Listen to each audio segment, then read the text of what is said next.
और मैं यही मेक श्योर करती हूँ, जोडी, माय हस्बैंड या उसके फ्रेंड्स, ये मैंने उसको भी बोला और मैंने कहा जाने जब दफ्तर में बैठे होते हो ना आप और 4 लोग हंस रहे होते हैं, एक लड़की गुजरती है, मैं ये नहीं कह रही कि ये होता है, but I am just saying कि या कहीं पे भी बैठे होते हैं मर्द, तो ये सारे आदमी जो है इनको रोकना है। अगर आप चाहते हैं कि आपकी बेटियां आराम से बाहर जाएं और काम करें और आपकी बीवियों को कोई बाहर कुछ ना कहे बाजार, तो जब मर्द हजरात बैठ के 4 जोक कर रहे होंगे ना कि उसको देख वो कैसे चल रही है, उसको देख उसने क्या पहना है, तो आपने मुड़ के उसको कहना है मैं तुम्हारे साथ आंदा सा नहीं बैठूंगा, ना बात करना पसंद करूंगा, क्योंकि वो भी एक औरत है जो तेरे घर में भी है, जिसने तुझे भी पैदा किया है। So men have to start, you have to build up that environment. अच्छा मुझे बताएं, क्योंकि आप तो मैच मेकर भी हैं, अक्सर रिश्ते कराते हुए ऐसे कितने कैरेक्टर्स आपके सामने भी आते हैं कि जिनकी वजह से रिश्ते टूट भी जाते हैं और बनती भी बात बिगड़ भी जाती है? ये जिस तरीके का कैरेक्टर है ना फरासत अली, एक सोसाइटी, ये नेम तो नहीं ली जा सकती है, नहीं लिया जा सकता, लेकिन वहाँ पे कोई 10-12 फरासत अली हैं।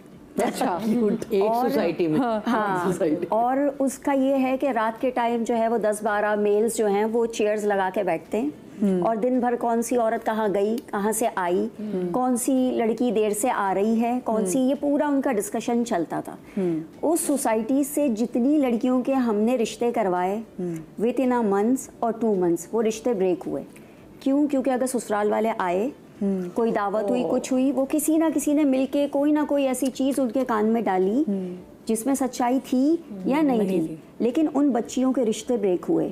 और मतलब एक बार तो इतना बुरा एक्सपीरियंस मुझे हुआ, यानी वो बच्ची की एंगेजमेंट का जोड़ा आ गया था, पूरी फैमिली बहुत हैप्पी थी, बहुत खुश थे, दुबई का प्रपोजल था और जोड़ा उसकी मदर लेके मेरे घर पे आई, इस कदर रोई हैं, इस कदर रोई हैं कि मेरी भी आंखों में आंसू आ गए कि ये क्या, कि वो कह रही है कि लड़के ने कल मना कर दिया है, 2 दिन बाद इंगेजमेंट है, सब जगह हमने इनवाइट कर दिया है, बड़े पैमाने पे कर रहे हैं कि लड़का फिर चला जाएगा।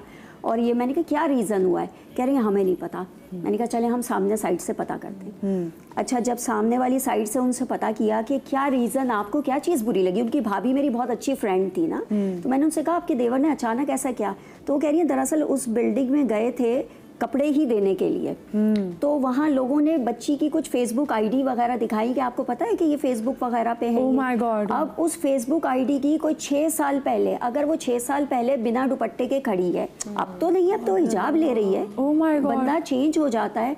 उन्होंने ऐसी ऐसी कहानियाँ बना के मेक करके उस फैमिली को सुनाई कि उस लड़के ने कहा नहीं, ये लड़की जो है वो किरदार की अच्छी नहीं है और मैं नहीं करूँगा। हमने पूरी अपनी जान तोड़ जोर लगा लिया कि नहीं ऐसा नहीं है, हम आपको गारंटी करते हैं, हम फैमिली को जानते हैं, लेकिन बस वो माइंड मेक हो गया था ना एक आदमी का, एक आदमी ने माइंड मेक कर दिया। मैं यहाँ पे ना एक बात कहना चाहूंगी, बहुत अच्छी बात है, इसे कहते हैं dodging a bullet. Dodging a bullet क्या बहुत अच्छा हुआ उस लड़की के लिए, मेरी कि इस किस्म का इंसान से उसकी शादी, कानों का इतना कच्चा था। मैं बिल्कुल यही बात कह रही थी कि इसे कहते हैं ब्लेसिंग इन डिस्गाइज। इन्हीं की बात के अगर इतना, और बहुत अच्छा हुआ वो बच्ची बच गई। एग्जैक्टली ऐसा, क्योंकि वो बहुत टॉक्सिक रिलेशनशिप में जा रही थी। लेकिन वैसे देखिए, ये हम घरों की बात करें कि जी एक घर वाला दूसरे घर, सामने वाले घरों पे नजर रख रहा है, ये जो अपार्टमेंट सिस्टम, और मैं स्पेसिफिकली कराची की बात करूं तो कराची में you can not get away with it. मतलब यहाँ पे इतने अपार्टमेंट्स हैं और लोगों के, और छोटे छोटे अपार्टमेंट्स हैं, और ना चाहते हुए भी आपकी नजर होती है। और वाकई पुराने ज़माने में आई रिमेंबर, मैं बहुत छोटी थी तो हमारे नेबर्स में से किसी का रिश्ता आया, तो वो हमारे घर अम्मी की जानने वाली आंटी आई, तो उन्होंने कहा मांसबाजी का घर है, मैंने कहा जी, तो वो अंदर आए, आई थॉट कि अम्मी की फ्रेंड आई होंगी, तो उन्होंने मुझे कहा बेटा हमने ना ये आपके सामने वाले घर में एक भाई रहते हैं, इनका रिश्ता देखने के लिए, मुझे बताओ ये कैसे है। अम्मी घर पे थी नहीं, अब उन्होंने मुझसे छोटी बच्ची से पूछा, मुझे भी उस दिन इतनी इज्जत मिल रही थी कि कोई मुझसे पूछ रहा था। मैं तो जिंदगी में मुझे लगा मुझसे जरा मोतबर इंसान कोई नहीं, मैं एक 6-7 क्लास का बच्चा क्या होता है। तो मैंने कहा वो बहुत अच्छे हैं, वो फलाने हैं, उनकी अम्मी बहुत अच्छी सब। तो वो मेरी ही बात, क्योंकि मैंने इतनी खुशी से उनका जवाब दिया, तो बाद में पता, कुछ अरसे बाद पता चला उनका आगे रिश्ता भी हो गया, तो पता चला कि वो छोटी सी बच्ची की बात पे इतना बड़ा कैरेक्टर हो गया मुझे तो ये, अब ये तो मैं तो बची थी ना, लेकिन लोग पहले ऐसे, कहने का मकसद लोग पहले ऐसे मोहल्लेदारों से पूछा करते थे कि बताएं लड़कों की रेपुटेशन क्या है। स्टॉप कर दिया है कि आप लोग ज्यादातर जाते ही उसके पास हो जिसके साथ कोई मसला हुआ हुआ, कोई पंगा हुआ हुआ। तुम्हें डर नहीं लगता रिश्ते कराने में? इतनी बड़ी रिस्पॉन्सिबिलिटी है। नहीं, डर की क्या बात है, अल्लाह का उनका तो प्रोफेशन है, बड़ी बहादुरी का काम है ये। बिल्कुल ऐसा है। ये पूछना क्या महफूज महसूस करती हैं जब ऐसे कामों में, जब when you meeting new people for the first time, यहाँ पे कैरेक्टर असैसिनेशन इतनी होती है तो क्या महफूज महसूस करती हैं? ये एक सवाल मेरे जहन में पहले उठा। ऐसी किसी चीज़ को ज़्यादा फेस नहीं करना पड़ा, क्योंकि देखें जब हम ये सोचते हैं ना 4 लोग क्या कहेंगे, तो वो 4 लोग कहने लगते हैं। मैंने तो अपनी ज़िंदगी में ये रूल अभी भी बनाया मैनिफेस्ट कर रहे होते हैं कि 4 लोग क्या कहेंगे मुझे परवाह नहीं। मैं अपनी मदर को भी ये जवाब देती हूँ, मुझे परवाह नहीं वो 4 लोग मेरे घर में आके राशन नहीं डलवाते। हाँ, तो मुझे कोई परवाह नहीं है। अपनी बच्ची को भी यही सिखाया। अच्छा, थोड़ा सा मेरे बेटे का माइंड सेट ऐसा हुआ है कि लड़की इस तरह ना करे, यूं नहीं करे, तो मैं यकीन माने अपना वर्क उस पे कर रही हूँ।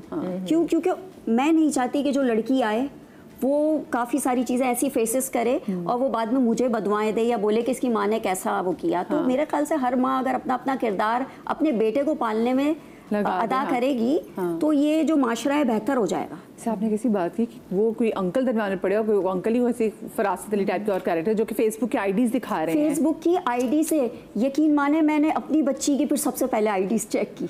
मैंने कहा बेटा ये इस तरह भी होता है, ये देखो चीज़ें सामने। वो बच्ची हिजाबी बच्ची थी जिसकी 6 साल पहले की, अगर आपने वो पैंट शर्ट पहन के जीन्स टी शर्ट पहन के और पता नहीं क्या क्या कहानियाँ मेक कर दी।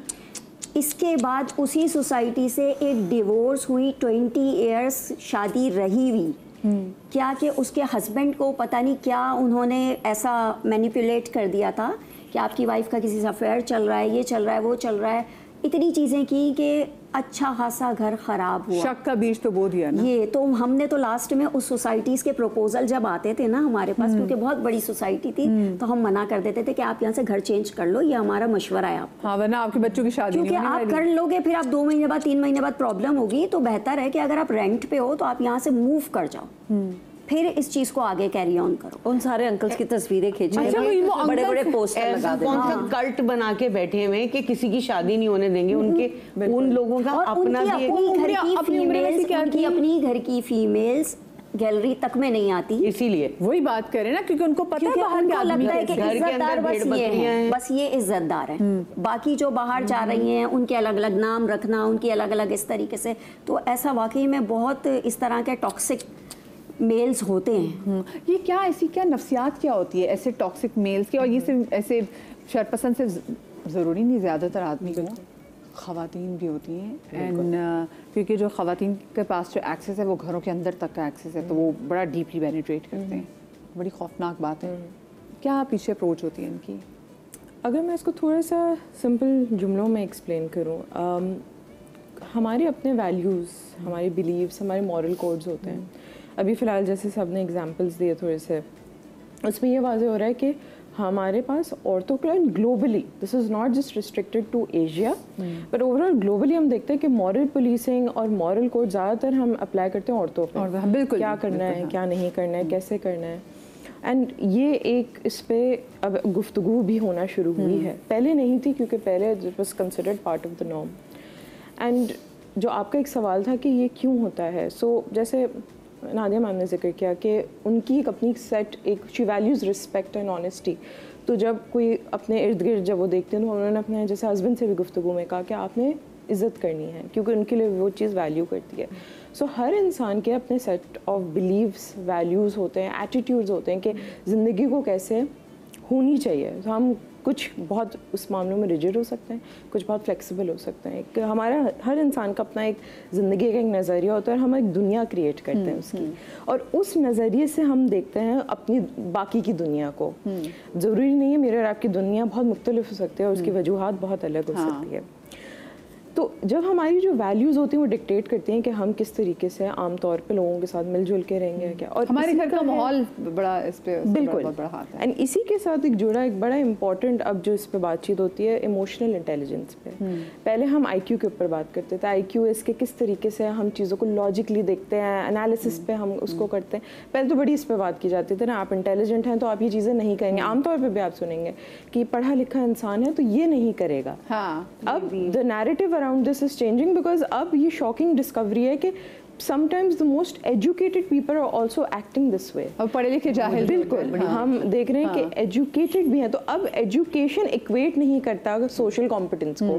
अब वो एक जो डिबेट है वो बिल्कुल बदल चुकी है। तो अब इमोशनल इंटेलिजेंस पे बहुत जो आजकल हम जेंजी में जो बात भी कर रही थी नादिया, वो हम जेंजी में देख रहे हैं, they are very emotional, they very vocal and they are able to see वो जो क्रैक्स हैं, वो जो लेयर्स हैं हाँ, वो रेड फ्लैग्स, ये जो रेड फ्लैग्स हमें अब जाके समझ में आए कि अच्छा भाई ये रेड फ्लैग्स थे, ये ग्रीन फ्लैग्स थे, उनको पता है और वो बड़े आराम से चीजें खत्म करके मूव ऑन भी कर जाते हैं, which is good, अच्छी बात है, very good. And you are seeing, जैसे उन्होंने कहा कि अब एक चीज़ मैं जुमला यहाँ पे कहना चाहूँगी कि अब जैसे आपने औरतों की कहा कि एक औरत को करनी चाहिए, अब मर्द भी उतने ही एक्टिव मेंबर्स हो गए हैं and there is growing trend around it. Yes, I am not saying कि ये एक चीज़ मुकम्मल हो चुकी है, पर आई वुड से कि जो बहुत लंबा रास्ता उसके एक छोटा सा कदम मुझे ये बताइए नहीं, ये जो बंदा जो मुसलसल मैनिपुलेट कर रहा होता है, बिल्कुल उसको क्या अंदर से क्या ऐसे कॉम्प्लेक्सेस होते हैं? क्योंकि देखिए जैसे हम बात करें ना, कैसे बहुत सारे लोग हमारे आसपास मौजूद होते हैं जो कि अपने गलत को सही साबित करने के लिए किसी और की पोजीशन को खतरे में डाल सकते हैं, जिसको बहुत शौक होता है, जिसके अंदर की जो थर्स्ट है वो ख़त्म ही तब होती है कि जब वो किसी की ज़िंदगी के बारे में जान ले, फिर जान के उसमें अपनी टांग भी उसने ज़रूर उसने टांग अड़ानी है। उसकी महरूमियाँ होती हैं कुछ कि जो कि इस सूरत में सामने आती हैं। कभी कभी ये जैसा आपने कहा, उसको हम पावर के थ्रू भी देख सकते हैं। एक बहुत कभी कभी हम जहाँ पे मैनिपुलेशन होती है या चीज़ों को आप किसी चीज़ की इजाज़त नहीं देते और फोर्सफुली आपसे क्या है कोर्जन होती है जहाँ, तो उसमें हम देखते हैं कि जब आपको पावर मिलती है ना, जब आप फॉर एग्जांपल मिसाल के तौर पे आपके साथ क्या जा रहा है, तो सामने वाला डर में है और वो सबमिसिव है, वो काम कर रहे हैं या वो आपके डर में आ रहे हैं, so that can give you some kind एक राइज मिलता है, वो डर आपकी बैटरी चार्ज कर रहा है, बिल्कुल एक डर आपको मिलता है। एंड उसी के साथ स्पेशली जैसे आपका जो दूसरा सवाल था कि क्या कॉम्प्लेक्सेस हो सकते हैं, बिल्कुल हम देखते हैं आमतौर पर अमूमन होता है कि उनके मे बी चाइल्डहुड में कुछ रहा हो, स्कूलिंग में कुछ रहा हो, बुलिंग फेस की हो, या उनके साथ वो चीज़ की गई हो कि उनके साथ वो सबमिशन की लाइफ उन्होंने बताई हो, तो आगे जाके वो कहीं ना कहीं वो उसको रिपीट करते हैं। मुझे बताएं आगे जाके कहीं ना किसी बात सामने आएगी। आई थिंक एक तो मैं इसकी बात को कंटिन्यू करेंगे, I think it's also about control,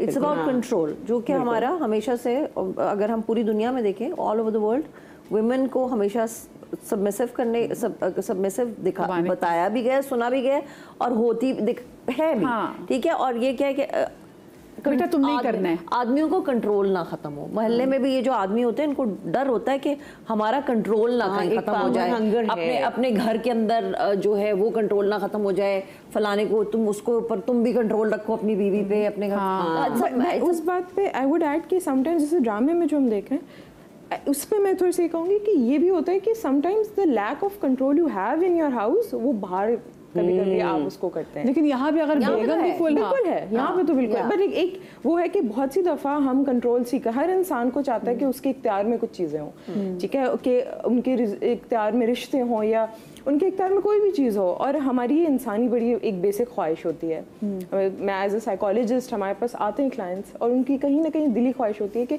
हमारी ज़िंदगी में जो वक्त हालात चल रहे हैं हम कैसे उसको बस वो ठीक कर दें, हमारे इख्तियार आ जाए।